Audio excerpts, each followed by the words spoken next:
During medieval times, no one expected the small town of Bruges to become one of the wealthiest cities in Europe. That it did was thanks to a storm. The North Sea was a major trade route. Bruges, in what is now Belgium, was built close to the water, but not close enough. 12 miles of land stood in the way. Then a miracle happened. A storm blew in, carving out a waterway reaching 10 miles inland. All the people of Bruges had to do was dig a canal 2 miles long, and suddenly they had access to all the world's lucrative trade routes. The merchants of Bruges became rich, selling high-demand items like lace. The web-like fabric was all the rage. Men, and especially women, sported the latest fashions adorned with intricate designs and lace.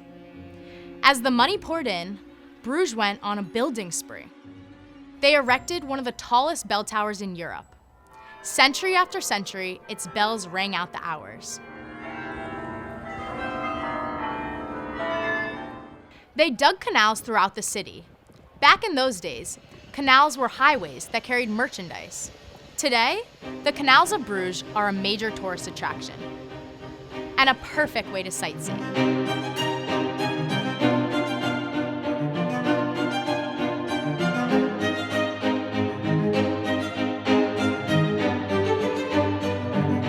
As you glide past old buildings and under arched bridges, tour guides tell the town's history in French and in English. Is the smallest bridge in the town. If you wanted to know where the rich lived, just look for houses that were red. Others used tricks to pretend they were wealthy.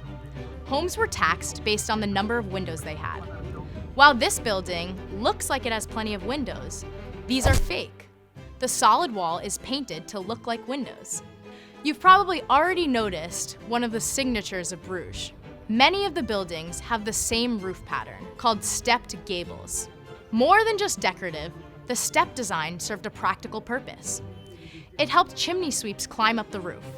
If your idea of a chimney sweep is Bert, the happy-go-lucky sweep who dances on roofs with Mary Poppins, the reality is quite different. A chimney sweep was a hard, dirty, and dangerous job. Because chimneys were narrow, children were often used. Sometimes they'd get stuck. Like I said, it was a dangerous job. Notice the hole at the top of the facade. It was a way to communicate. Long before texts and emails, important messages were sent by carrier pigeon. Those holes allowed the winged messengers to enter the house. That statue on the corner was not for decoration. It was believed to offer protection against the plagues that all too often ravaged Europe. Although rebuilt over the centuries, Bruges still portrays the beauty, the horror, and the history of the Middle Ages. With a bit of Belgium, I'm Emily for Teen Kids News.